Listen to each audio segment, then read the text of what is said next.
très bien, les Australiens. Apparemment, l'islamophobie est en hausse en Australie. Et pour des raisons inconnues, personne ne sait pourquoi, c'est le cas. Personne ne sait pourquoi de plus en plus d'Australiens deviennent islamophobes. Comme l'a dit un homme sage, Comme l'a dit un homme sage inconnu sur les réseaux sociaux, la principale raison de l'islamophobie est le comportement des islamistes. La haine anti-musulmane augmente-t-elle en Australie? Et si oui, que pouvons-nous faire à ce sujet? La haine anti-musulmane augmente-t-elle en Australie? Et si c'est le cas, que pouvons-nous faire à ce sujet? En tant que journaliste, j'ai couvert des dizaines d'histoires d'agressions et d'attaques. Mais dernièrement, les crimes haineux sont en hausse. Récemment, j'ai parlé à Samir Drabut, qui aurait été agressé et poignardé alors qu'il se rendait à une mosquée à Melbourne. Heureusement, le couteau l'a manqué, ne laissant qu'un trou dans sa veste. Mais il a été hospitalisé après avoir été violemment battu et traumatisé par cette épreuve. L'Islamic Council of Victoria a publiquement condamné cette agression et a tiré la sonnette d'alarme sur l'augmentation des attaques anti-musulmanes, tout comme d'autres organismes de signalement, tels que l'Islamophobia Register Australia. Les attaques que nous voyons en ce moment ou le type d'incidents auxquels nous assistons actuellement concernent surtout de nombreux abus verbaux envers les enfants, de nombreuses attaques contre des femmes visiblement musulmanes. Mais la gravité s'intensifie et c'est quelque chose qui nous inquiète beaucoup au registre. En 2025, rien que de janvier à septembre, les cas signalés d'islamophobie auprès de l'Islamic Council of Victoria ont plus que triplé. Pourquoi ces personnes signalent-elles cela à l'Islamic Council of Victoria? Comme si cela n'allait pas être biaisé dans leur manière de rapporter les faits, une augmentation de 229%. Pourquoi ne le signalent-ils pas à la police? Ils doivent le signaler à la police. Nous avons besoin d'un organisme de régulation indépendant. J'en serais arrivé à ce point aussi. D'ailleurs, je ne nie pas complètement ces incidents. Une augmentation de 229%. Le registre de l'islamophobie a indiqué que leurs données ont montré une augmentation multipliée par 6 au cours des 2 dernières années. Mais qu'est-ce qui causait cette hausse? Des recherches du Tackling Hate Lab ont montré que les attaques anti-musulmanes en ligne ont atteint un pic pendant 2 périodes. L'attentat terroriste de Bondy et après l'attaque du 7 octobre. Le jour de l'attentat terroriste de Bondy, la haine anti-musulmane a atteint un pic de 7 786 publications par jour, tandis que les attaques identitaires visant les musulmans ont également augmenté pour atteindre des milliers de cas. Est-ce que cela pourrait être à cause de vidéos comme celle-ci qui sortent? Souriant. J'ai souri et je suis heureux. Amis, non! C'est un jour de courage, encore plus! Il célèbre l'attaque terroriste du 7 octobre, d'ailleurs. Il dit que c'est un jour de courage et qu'il est heureux, ravi, content et qu'il danse comme un singe dans les rues. Nuit de fierté. C'est la nuit de la victoire, c'est la nuit! Il ne dit pas ça tout seul. Regardez toutes ces personnes autour de lui. Regardez toutes ces personnes qui l'entourent. Qu'est-ce que vous attendez? 75 jours! 75! 5 ans d'occupation! 15 ans de blocus! Je ne peux même pas vous montrer ces vidéos. Pendant que ces vidéos sortaient, des gens se faisaient tirer dessus à bout portant en plein visage. Des gens se faisaient décapiter avec des pelles. Et des maris et femmes, ou des petits amis et petites amies, étaient séparés les uns des autres et placés à l'arrière d'une camionnette, d'un plateau ou d'un pick-up. Je ne sais pas comment vous appelez ça en Amérique ou dans le reste du monde. Vous savez, quand vous avez un véhicule utilitaire avec un plateau à l'arrière. Donc, regardez bien, un corps mutilé était juste là. C'est ce que les musulmans disaient dans les rues de Sydney. C'était pas tout. Malheureusement, j'ai beaucoup plus de vidéos. Regardez ça. Ça fait des années que c'est comme ça. Ceci est le monument australien le plus célèbre, l'Opéra de Sydney. Certains ont dit que nous n'avons pas dit « gaz les juifs ». Nous avons dit « où sont les juifs ». Qu'est-ce que tu veux leur faire? Les gazer? Tu sais, un musulman ordinaire. Ouais. Donc quand ce musulman est pris à partie seul dans la rue, je ne cautionne pas ça. Et je vais aborder ce sujet en profondeur.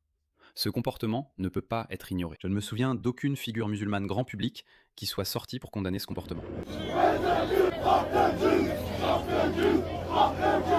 Ils ont clairement dit « nique les juifs ». Ça, ils l'ont vraiment dit. On oublie souvent ça parce qu'on est choqué par le passage « gazer les juifs » et ils disent « non, on n'a pas dit gazer les juifs, on a dit où sont les juifs ». D'accord, mais qu'en est-il de la suivante? Nique les juifs. Hughes, imagine ça. Imagine que tu dises « nique » après les musulmans. Eh bien, j'imagine que c'est ce que ces islamophobes disent ou font. J'ai plus de vidéos. Malheureusement, j'ai beaucoup de ces vidéos. Ça pourrait avoir un rapport avec ça.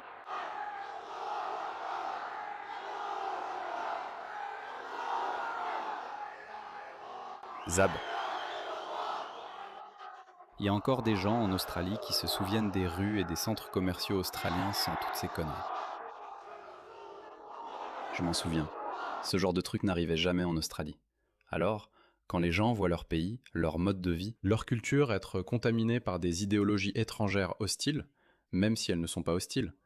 Par exemple, vous savez, les Australiens sont aussi très en colère à propos de l'inondation d'Indiens, ce qui est parfaitement normal et compréhensible.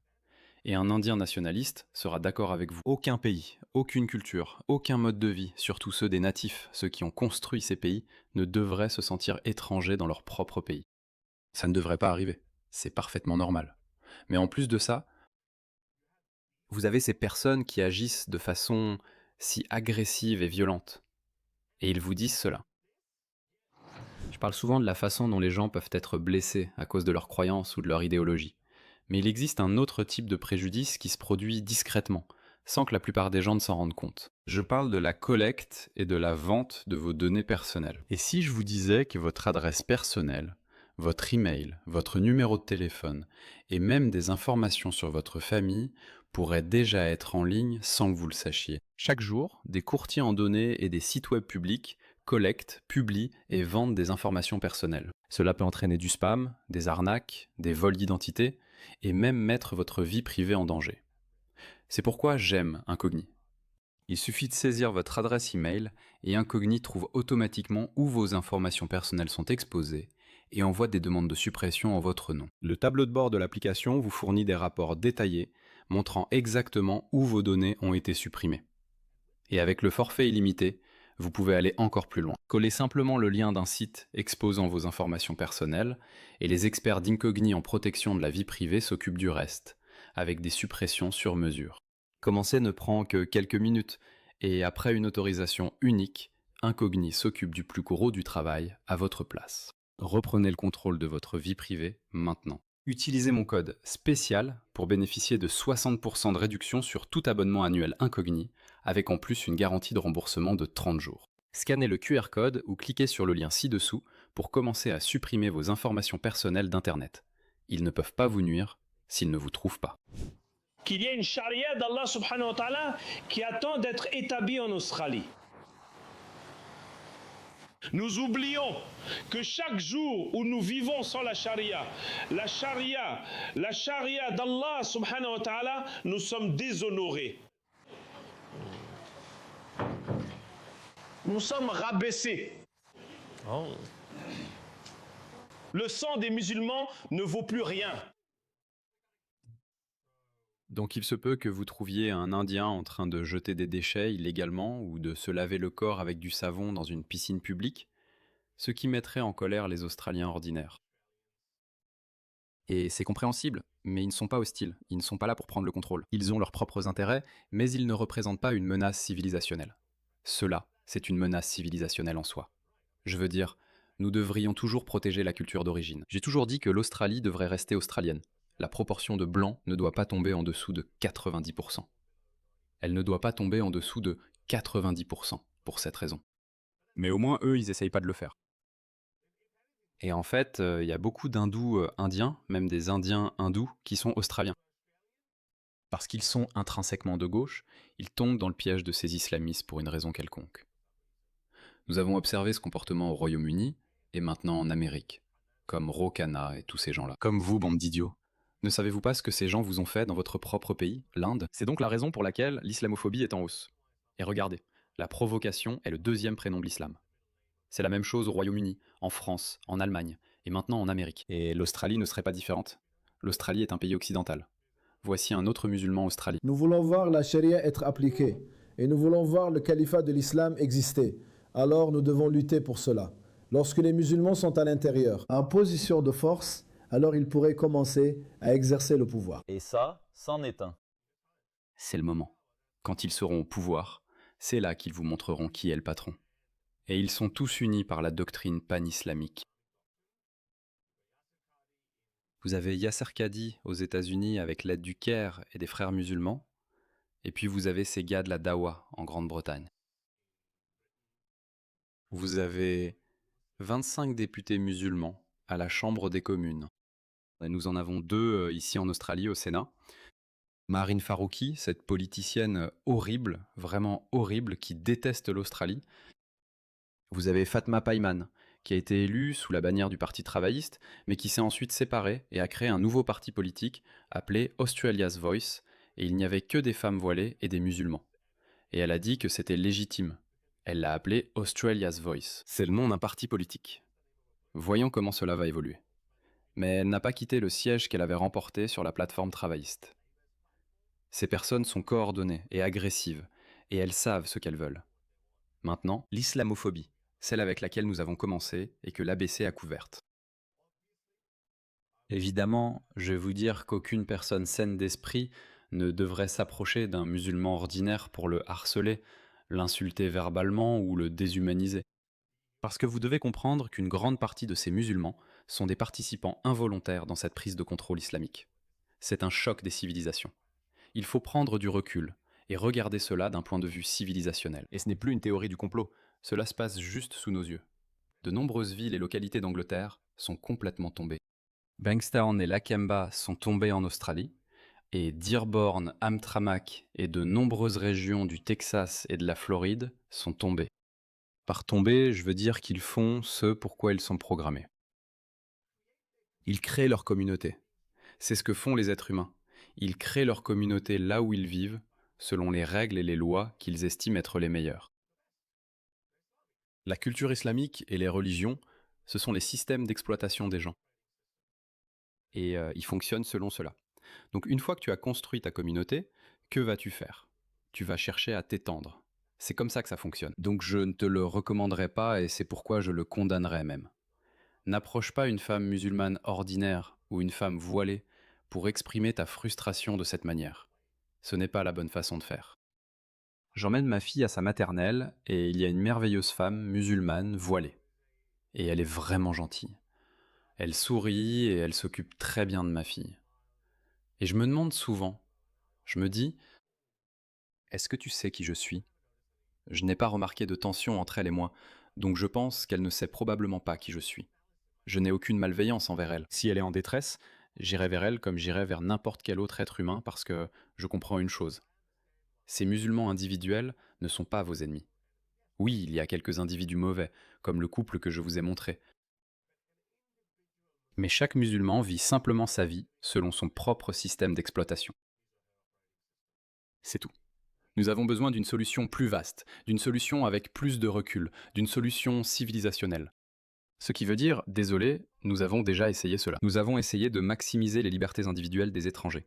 Par exemple, nous leur avons donné le droit de porter la burqa dans les lieux publics, d'ouvrir des écoles confessionnelles islamiques, qui sont, je suis désolé de le dire, extrêmement arriérées et primitives.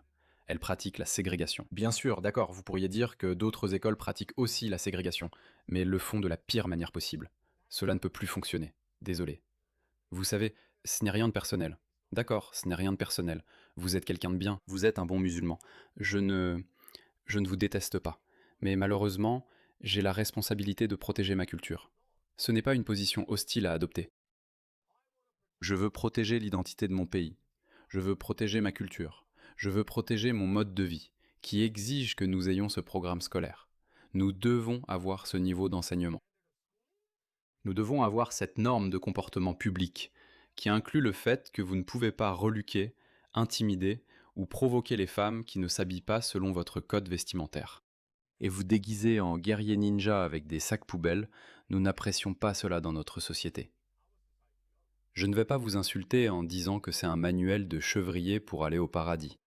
Faites ce que vous voulez, mais malheureusement, vous n'allez pas faire ça dans mon pays. C'est la position que chaque pays occidental doit adopter, et nous devons faire de même. Et c'est exactement ce que Pauline Hanson dit. Donc, voici ma conclusion. L'islamophobie est en hausse, et c'est le résultat direct du mauvais comportement des musulmans. Un autre exemple, je vais vous le donner. Vous vous souvenez de ces personnes? Vous vous souvenez de ces gars-là? Ces 2 infirmières?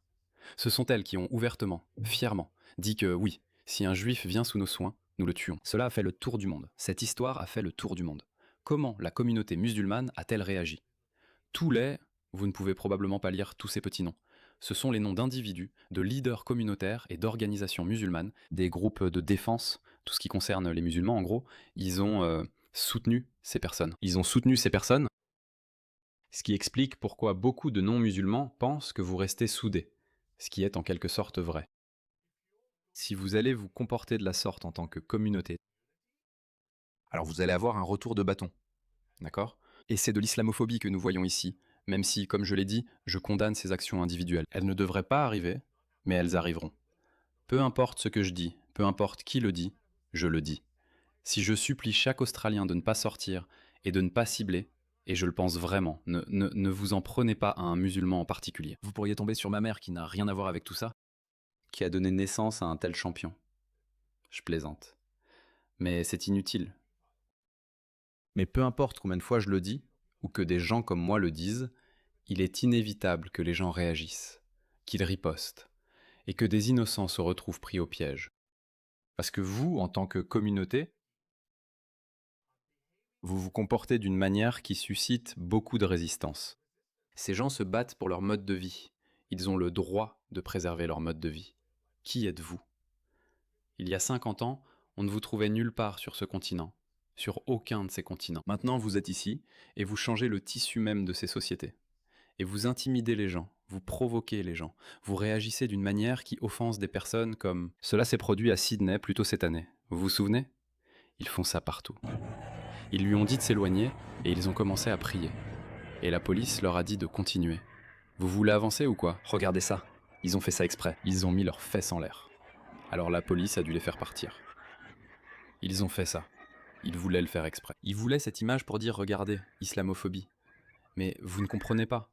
En fait, ça a donné beaucoup de motivation aux gens pour dire « Oui, c'est comme ça qu'on doit être. C'est comme ça que le Royaume-Uni doit être. C'est comme ça que l'Amérique doit être. » Ce n'est rien de personnel. Rien de tout cela n'est personnel. Nous nous battons pour notre civilisation. Nous nous battons pour préserver notre mode de vie.